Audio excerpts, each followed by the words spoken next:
Hello and welcome to the Brandon Macco podcast. I have with me today Rhonda Parmer, and she's an executive coach, so coaching executives, and she's a children's book author and the author of another book called Ease into Leadership. Hello and welcome, Rhonda. Hello, hello. I appreciate you having me today. Thank you so Yes, thank much. you for joining us. Maybe we'll start with sort of where you are, where you come from, and how did you get into sort of coaching, executives?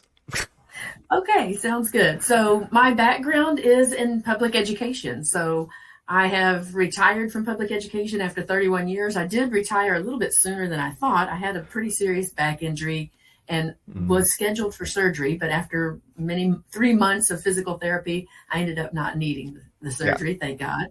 But during COVID, I became an executive coach. So we were all shut down for education. I was already an associate superintendent. So we had our roles and what was going on, but you couldn't go anywhere. So I went ahead and went through the John Maxwell training, became a certified executive coach, and started doing that on the side, along with a little bit of affiliate marketing, selling books, mostly ebooks and courses and things like that. And then after I went ahead and had a full retirement, I thought, well, I'm not really, and actually after I got well, so it was not just right after I retired, but after my back really did recover, I knew I still had something left to give. And so I thought about what skills come naturally to me. Not that they're easy by any means, but they're, thank God, a gift that I have been able to use. And so I just picked up where I left off with some of that executive coaching. And during those 5 years from COVID till the time I retired, it was really just with school principals or aspiring leaders and those kinds of, educators still. But over the last year, I have opened this up to any executive and really have started business coaching too. So one of the services I offer is I meet with people who either have a business or they're about to start a business and help them create a roadmap.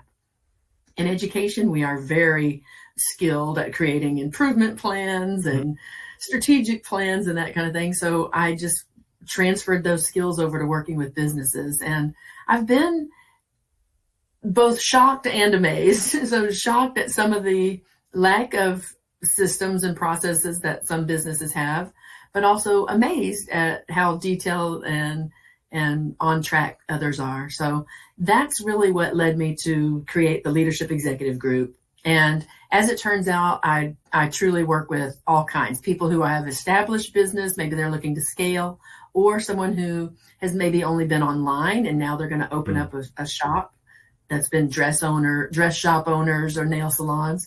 Excuse me. Or maybe right now I'm working with a man from sorry, we're in Houston, Texas here, and we're having our fun little spring cold spell. It was 105 over the weekend, and now it's 50. So sorry about that. But worked with a man who is an executive at a bank, and also a lady who's at a museum. So it's every sector. And what we have found, Brandon, is that leadership is leadership, Mhm. and treating people right transcends sectors, and having systems and great communication and building your brand and all of those things that we did in education to bring students and families to public ed transfer to the business world too. One of the things that it did take me a while to, convince people that I was worthy of this was the profit. In education, we don't really talk profit. We Mm. talk student achievement, teacher retention, and those kinds of things.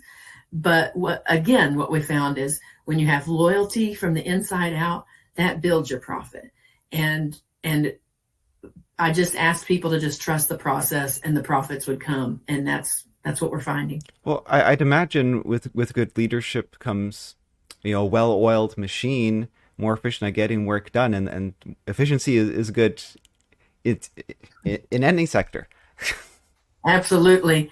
Yes. And that is, in fact, what brought me to create my book. So the book is just about published. We're in the final editing stages, but this is Ease into Leadership. And it's a guide, a field guide, essentially, for new and aspiring leaders, and really any person can take a look at it. And it's designed that you don't have to read through all of it. continuously from one page all the way through. The first chapter does a great job of introducing and reminding us all of the great leaders out there, John Gordon, John Maxwell, Simon Sinek, everybody in education and business, and then sets the scene to create this new framework. So EASE is an acronym. Okay, I'll give you an example of one of the EASE frameworks. So for thinking about your work wellness and having a balanced life and just being a good leader for yourself. The EASE framework is maximizing your time with less stress. So in this particular case, EASE stands for eliminate, cut out what's unnecessary, automate, let tech handle some of the repeatable things like some of your email that you know is junk email. Set up a system to get rid of it so you don't even have to look at it. Simplify, create shorter plans, hence the EASE framework.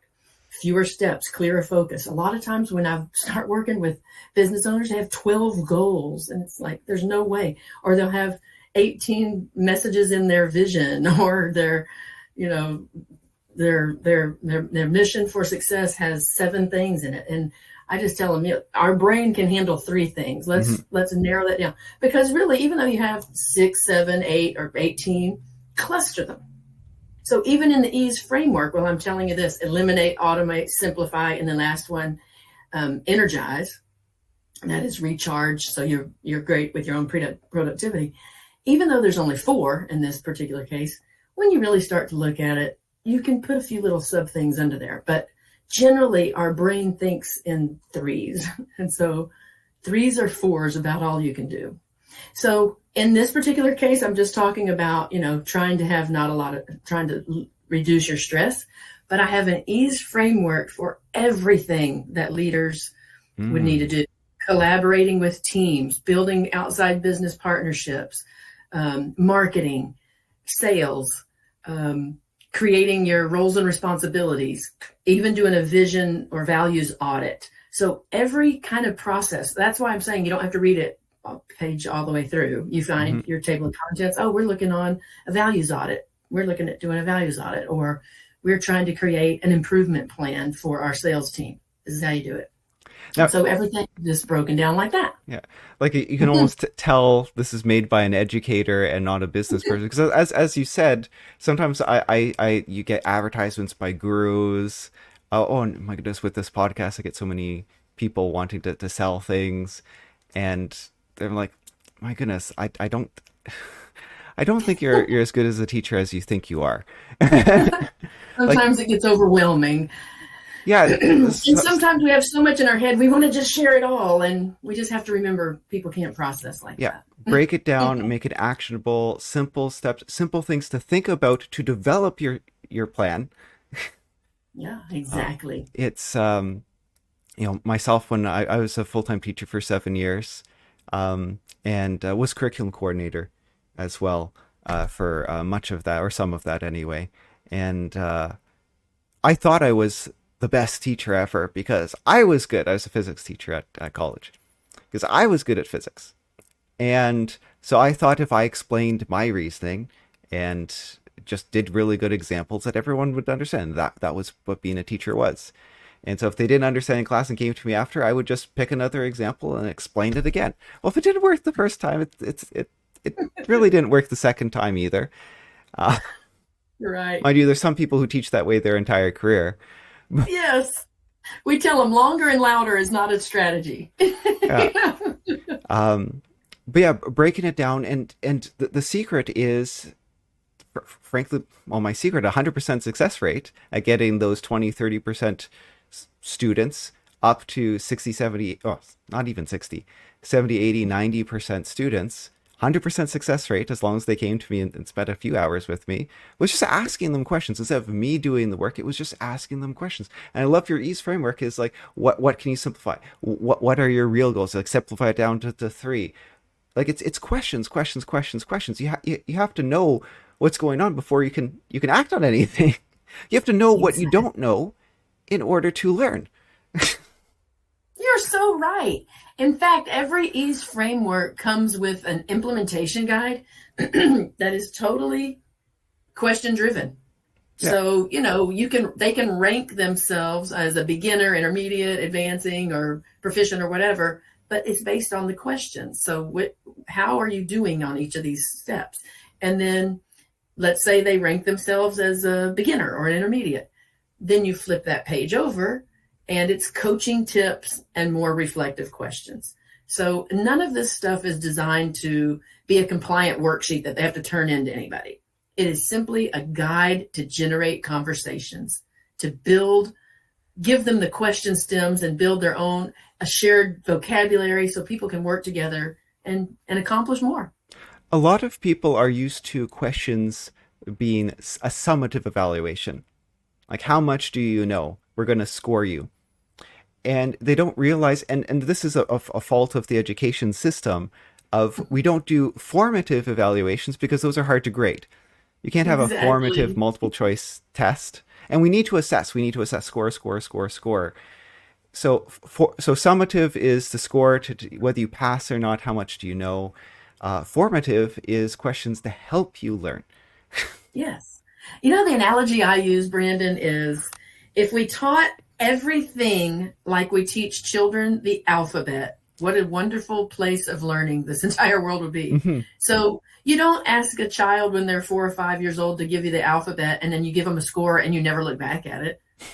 You you find out where the gaps and you review those, and then you cluster some of them together with what they already know, and then make patterns, connections to things they know, and build in with all kinds of visuals and auditory and movement and clapping and rhythm. I mean, what a great analogy if we all learned in certain ways, that made it fun like that. And you So kept coming back until you mastered it. mhm. No, I didn't know this was going to go into an education sort of topic, and this might blow some of the older listeners, well, older, my age and older listeners, is the common problems with students, particularly with the new curriculum coming through. Remember, I was teaching 17, 18, 19-year olds just coming in first year university physics. And when I finally got to asking them questions and sort of figuring out what they know and don't know, they didn't know fractions. They didn't know how Oh, brackets worked. So wow. any math I did on the board was just magic. They were just trying. What does the symbols mean? Like what you would assume very simple. I've said the word 20, 30, 40, 50 times, and because they're in sort of pattern recognition mode. Okay, that goes there, that goes there, that goes there. You say, for example, what does the P stand for? And again, we've done like a month of working with a formula. They're like P P P P Oh, position. That wow. starts with a Oh, P, right? wow. When P is a typical symbol for momentum. In part, Yeah. what really helped me, I was very experimental. I did an oral exam. So it was 2 hours per student. You can Oh. imagine the scheduling, but it was necessary. So I just put a question on the board, and I had a way of grading this thing, and part of my grading was I was just going to ask why. The final answer didn't matter. It was why, and Yeah. of course a lot of students, I don't know why. Yeah. Could that minus sign be a plus sign? I don't know. What would it mean? I don't know. And at the Oh. it was rough on me. I felt I was really grilling them. But afterwards, the failing students were like, "Thank you, sir. I had no idea I didn't know." Wow. You talk about uncovering some layers there, right? Right. Wow. Yeah, good investment of time. And good investment as the transferable lesson. Ask yourself questions. Metacognition. You have to know, what you don't know. You have to know where you're going, what your plan is. Um, Questions Exactly. are the key. Exactly. And that's the way we talk about it, whether the leader I'm working with is in education or in business. I truly break it down to three things. So this is again maybe another educator thing, but so my company is named Leadership Executive Group. We had to do that because there was already an executive leadership group in Denver. Leadership Executive Group, and so it's LEG. So number one, get a leg up, come to Rhonda. But the second part really is how we structure our plans.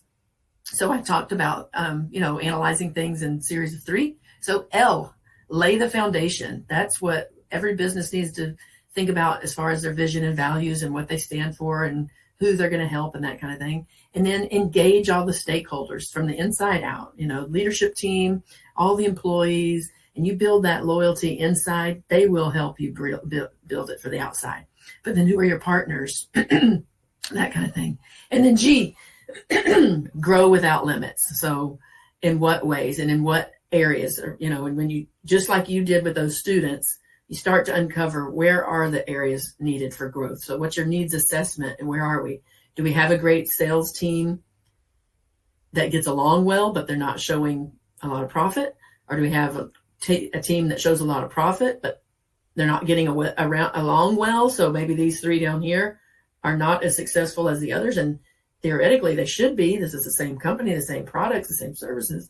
So lots of questions. I like what you talk about. And that's really what I do.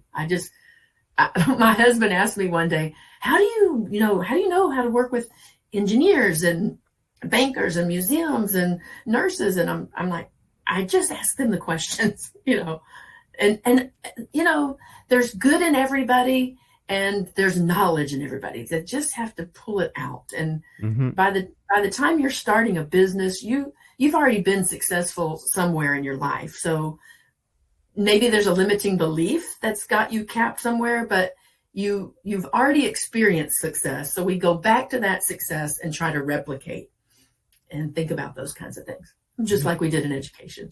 Yeah, there's so much back and forth. Well, I can think working in retail. Yeah, there's people who communicate well in the business sense, and they communicate well in their friends, and that distracts from business.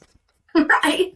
Right. And you got to learn your team. You got to learn who you're working with, and communication back and forth. Of course, my life has been such a roller coaster. But like roommates. So I've lived in 20, 30 apartments now. Oh my word. But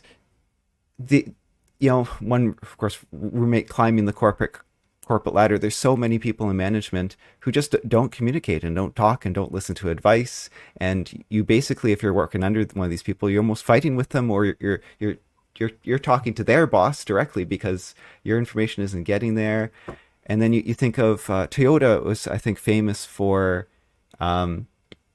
they started a program where people working on the line could put forward ideas. Yes. Don't you remember? Okay, I don't know. You're probably a little younger than me, but there was a show, Gung Ho. You remember Gung Ho? Okay, well, it was that same kind of thing. So basically, well, I'll give you another example. This came from the Navy. So, and I might be saying his name wrong, but Admiral Michael Abishoff, and again, I might be saying it wrong, but he led all these great ships and had great results. And so the people above him said, hey, this ship over here is the least performing. You're this great guy. Get over there and turn it around. So he went over there, and everything that he did in his other ships that led to success did not at this other one. And he just, what's going on? I've directed you to do this. We're in the Navy. You follow commands. And they were just blowing him off. I mean, they wouldn't show up. They didn't dress right. They didn't clean up. And everybody ahead of him was saying, you need to get rid of all of them. Just cut them loose. And he was saying, what are you talking about? This is the Navy. These are the best ones we've got. They're the ones signing up. We don't go out and get our own. These are the ones we have. So he did just what you did. He said, I'm going to just have small talks and see what's going on. And just like you mentioned about Toyota. So he ended up instituting dinner talks. So, I mean, everybody had to eat, and he knew he had a captive audience. So he just asked them. And it boiled down to, they were so fed up with having to paint the ship every month because the rusty bolts. And after the Admiral researched a little bit, they determined that the reason they had rusty bolts is because those are the only ones on the bid list. So he broke protocol. They went into doc, and he said, everybody divide and conquer. Go to every Lowe's, Home Depot, Ace, mom and pop, get every galvanized bolt you can. We're going to replace them all this weekend. They replaced them, they painted, and they didn't have to paint that ship for another year. Mm-hmm. And guess what? That ship, that was the beginning of taking ideas from the plane corpsmen or whatever, Mm-hmm. I don't know. I'm sorry. I don't know what they're called, but the shipmates, Yeah. and just listen to those who are in the trenches, who see this every day. And instead of treating them like robots or tools, they're human beings, and they have thoughts, and they may not have whatever education or skills or experience to be at your level of title, but they're human beings, and they know what they see, and they know how to process, and they have great ideas, and we need to treat them as equals Mm-hmm. in that regard. Mm-hmm. Get that information from them and make the organization stronger. Mm-hmm. Now we just delved into sort of bottom up, but top down, and I know leadership is just so important, and I have a personal story which is, I guess, currently ongoing, because my wife is a project manager by experience and training, and in semi-retiring, I'm going to be the house husband.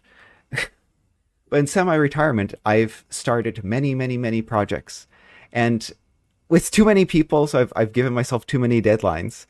That my short list of things to do is 40 or 50 things long. Sounds familiar. Yeah. So I think, okay, wait. I'm getting stressed out, having panic attacks. I have a project manager. I have a project manager on staff. I shouldn't have to worry about this. I'll just put it on my project manager, and she'll clean up everything, and everything will be fine.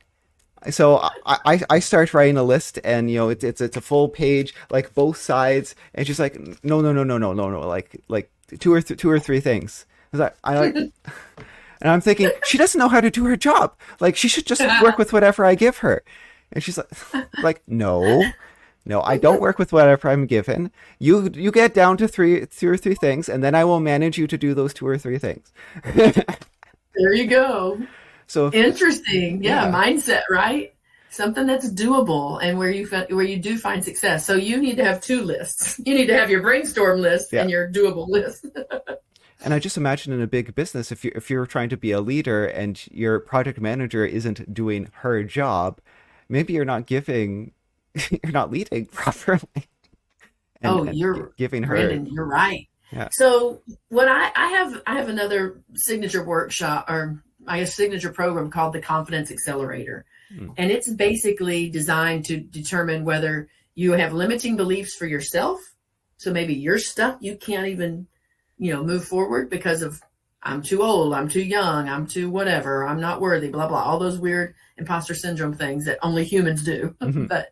And the other piece is, okay, maybe they do have enough confidence in themselves, but they're going to burn themselves out because they don't trust anyone else. They don't have confidence, or they haven't set up the proper communication channel, expectation, roles, and responsibilities to see that kind of work come through. Because in reality, the leader is also a project manager to a certain degree. Mm-hmm. Who's doing what. And I used to tell people when they became a brand new principal, because they got to become a principal because they were a great teacher, they were a great coach, they were a great assistant principal, but all of those are very task driven.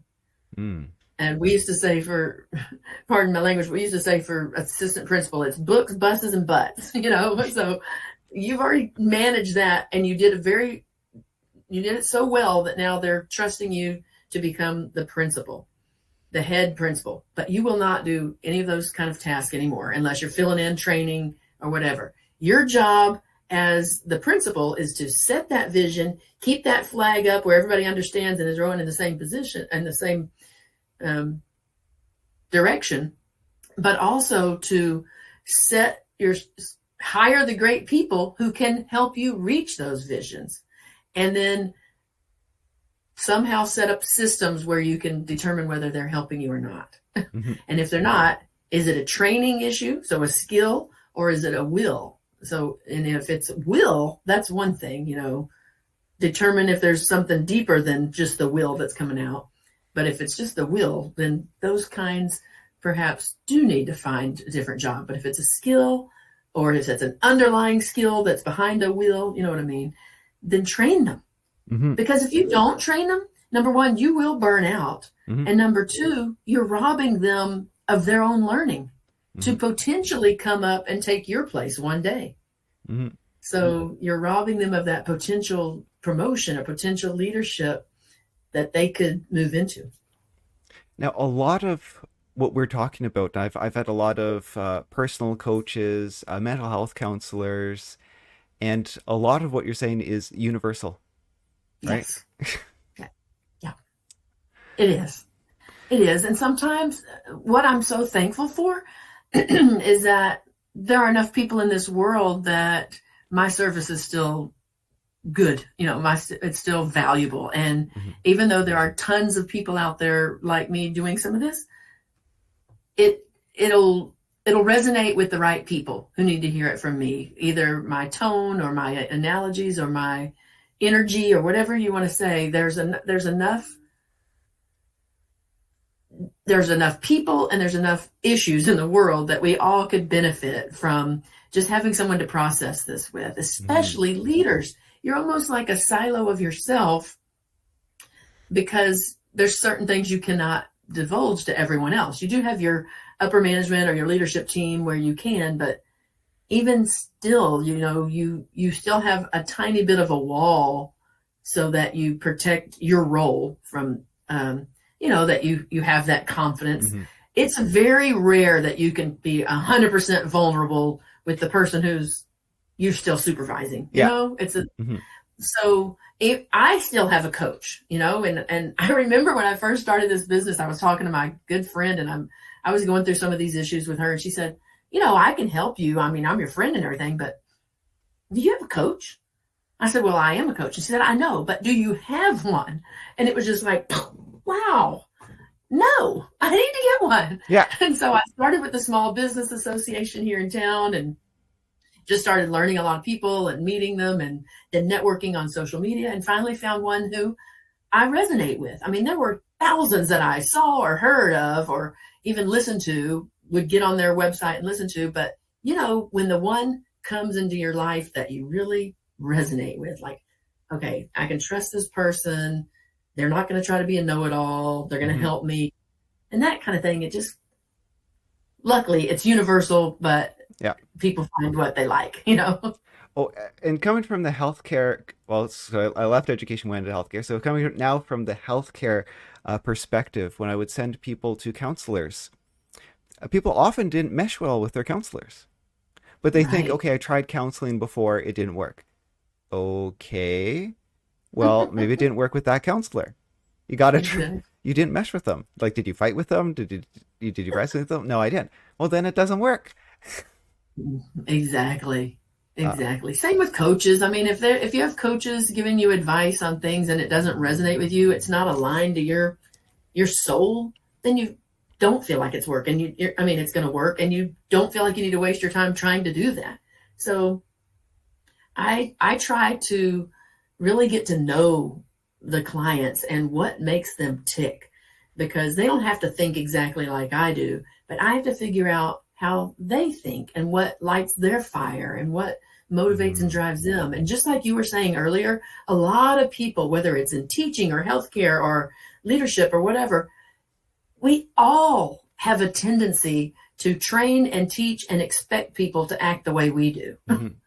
And the biggest enlightenment of your leadership journey is when you finally realize, hey, not everybody thinks, acts, or processes like I do. Mm-hmm. So I'm going to just set the vision and some expectations and let them have some autonomy to reach them. Another analogy that I used to give all the time is, as a leader, when those who are saying, well, I can't set a vision. I moved into this job and they already had their vision statement.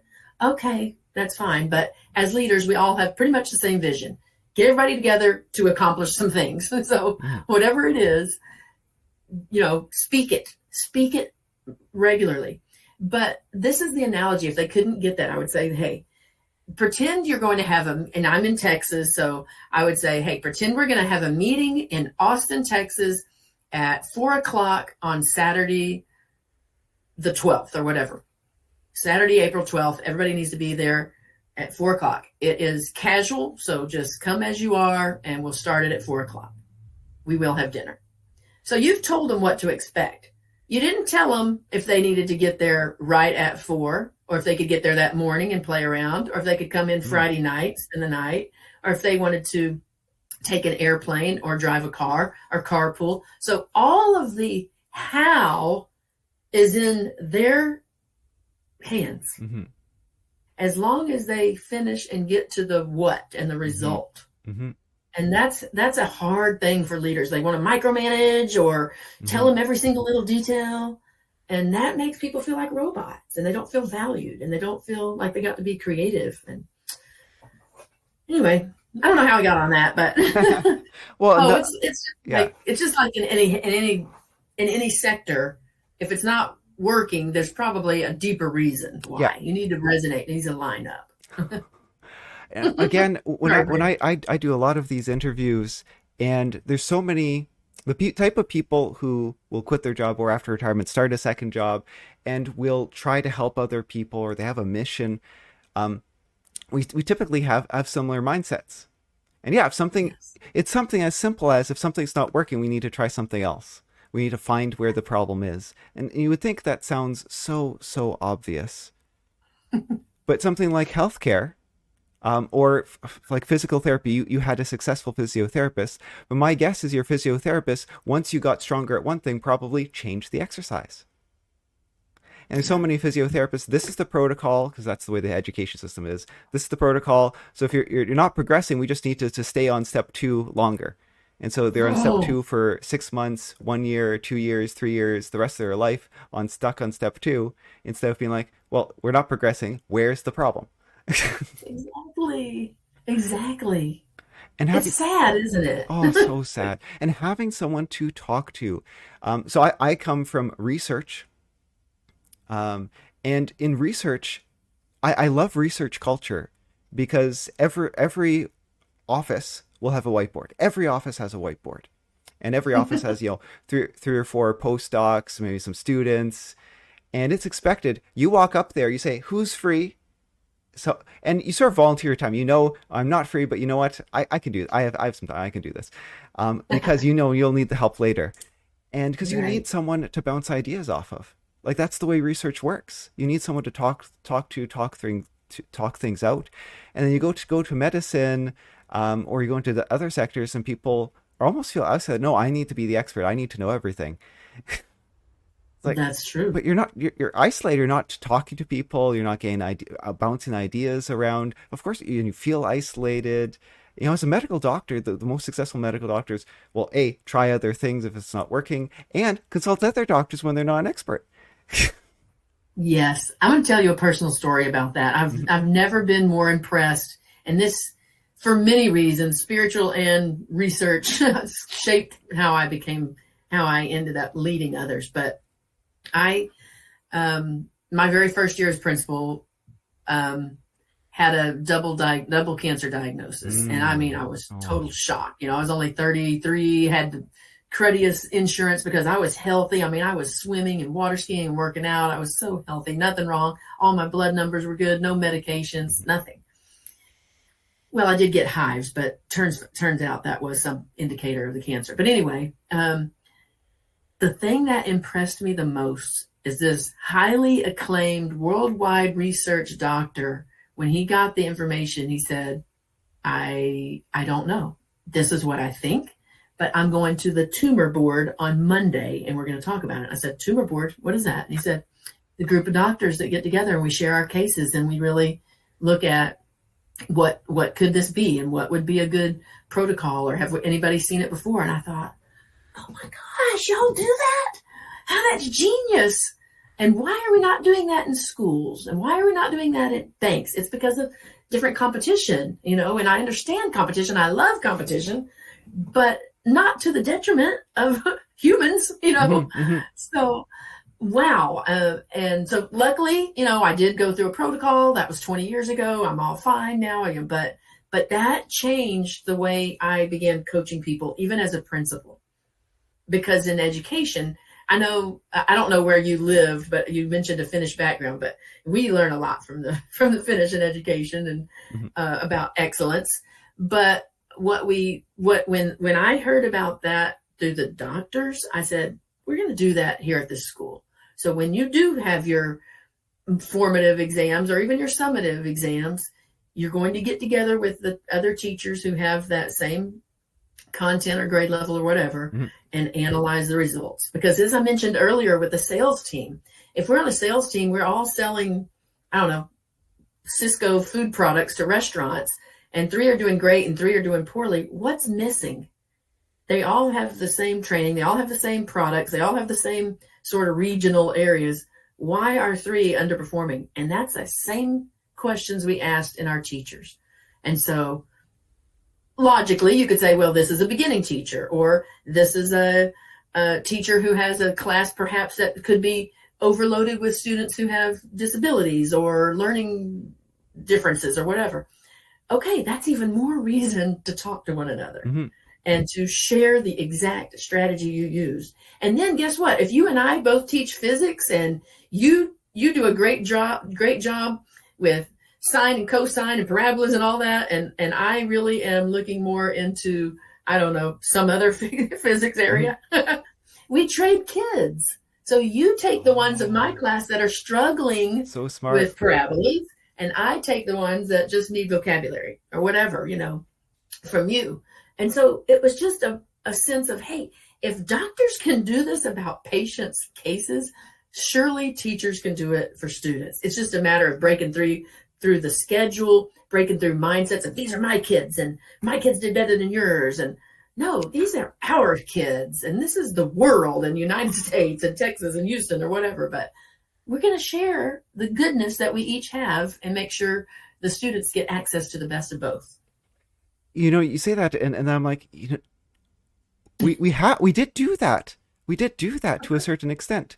We had, and in fact, there was one teacher in particular who was adamant about getting us to sub into his class to expose his students to portraying things in a different way. And we had tutorials and encouraged students to attend other teachers' tutorials.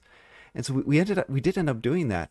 And the other benefit of, as curriculum coordinator, I would set a leader for the different classes that, mechanics is actually taught by like 10 to 20 different teachers. Of course, they should all meet together, and they made a common final exam, so they all had a same goal.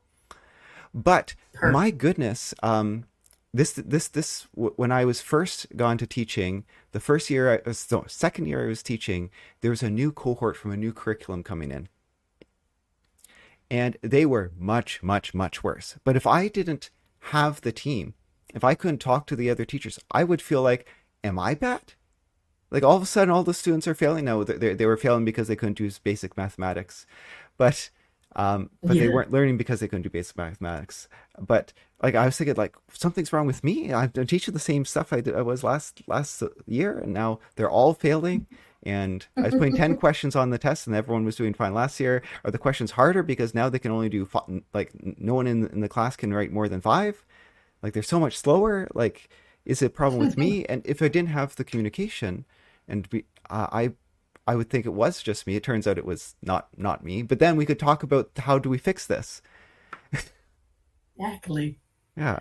And Um. thinking about, putting that across any sector, Hmm. you think about a museum director. Okay, she's on her own. There's no other museum director at her museum.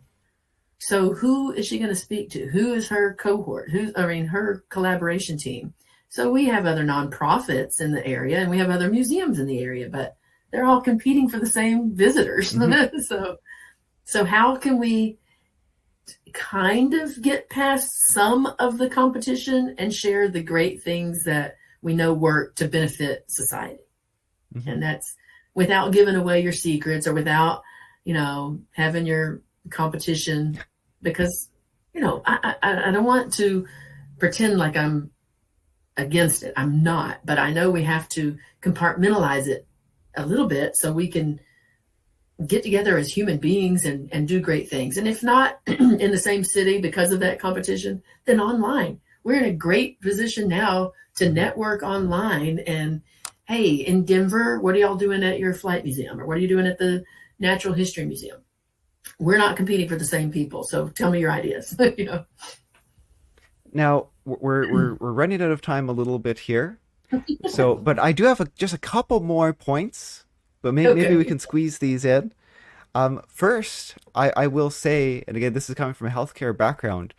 You mentioned retiring, and you still have lessons to give, things to do, which is so true. Not finding something to do, something that matches with your values, something that brings you fulfillment.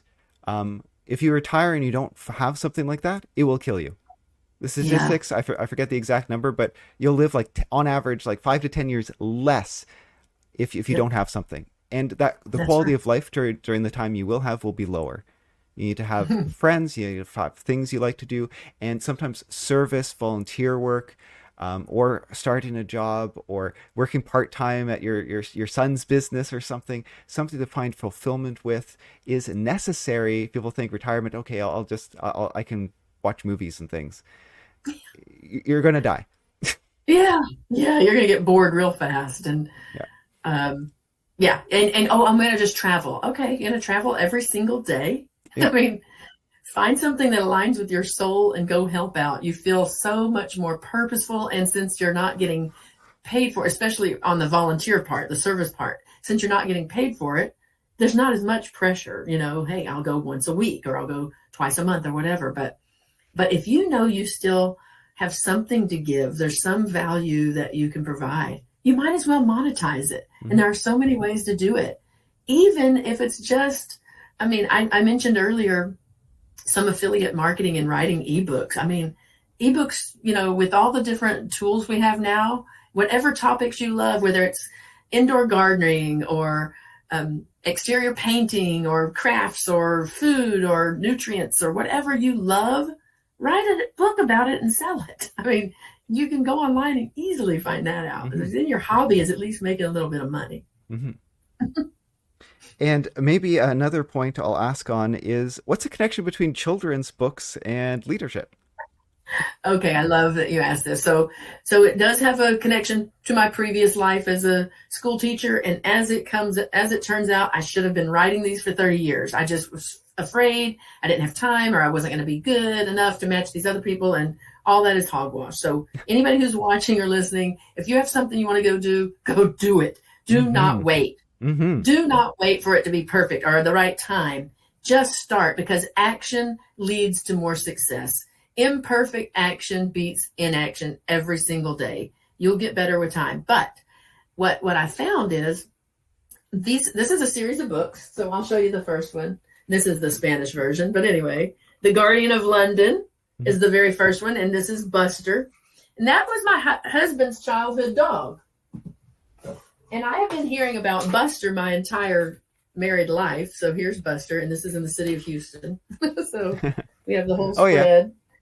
But anyway, Buster was my husband's childhood dog. He only had him for a little over a year, but he made such an impression that I've been hearing about these stories for my whole adult life. And finally I said, okay, we've been talking about this for 30 years. Let's write a book. We should have done it. The very first time you told me anything about Buster, I should have done it, but we didn't. So we turned these stories into books. And while I was already creating this leadership executive group, I said, "Hey, these are not just for children. Some some principal or some business owner or whatever could read all of it, part of it, a snippet of it, or even if they just made mention of it, it doesn't matter, because at the end of every book, and the series is called Buster's Tales. You can find them on Amazon, or I would love it if you'd find them on my link instead. But every book has a leadership lesson and even a Bible verse. So Yeah. the leadership lessons are basically, character ed or how to treat people. Character ed if you're talking about student leadership, because everybody realizes this, that leadership is not by title or position or your role in the organization. It's by how you treat people, how you Hmm. inspire others to do things, how you can get Hmm. people and be influential and get things accomplished together. And so for children, it's being a good friend and having good character. For adults, they're true leadership lessons about interacting with other human beings, communicating well, inspiring them. So all of those books can be found on rhondaparmer.com. Remember, Parmer rhymes with farmer, rhondaparmer.com. And it's under resources. And the good thing about it, since I am an educator, whether you have children or grandchildren, or you want to just do something extra with these, they all come when you buy them off of my website with free resources, coloring pages, lesson activities. It could be something you use at your church, or if you're homeschooling children, or however you want to do it, even all the way up into high school and college age, some comparisons and different things like that, just to make people think a little bit differently. And I don't normally promote these services through the podcast. Well, but I'll also sell my own services here. I Ah, coach for doctors if you're interested in adding ultrasound imaging to your practice and helping you through that process. Um, and although my specialization is for typically people who do my specialization do become consultants, but you could seek out people with the same specialization as me as a consultant if you're stuck on tricky cases, or read my book, or you can contact me. Maybe I'll rescind that, but contact me. See if you can talk to me. Possibly no charge if I'm not too busy, and I'll help you with some tricky cases because I like to help people. I might have to charge for that as well. I do charge for my ultrasound training, but yeah, don't get stuck on tricky cases and think you just have to do the same thing or you're not isolated. You can talk to people and get more feedback, and you can advance these cases. And again, all of that's transferable to Rhonda Parmer. And if so, business or personal life, it seems like almost any aspect of your life for coaching and leadership, you can again that website rhondaparmer.com. So thank you again, Rhonda. thank you so much.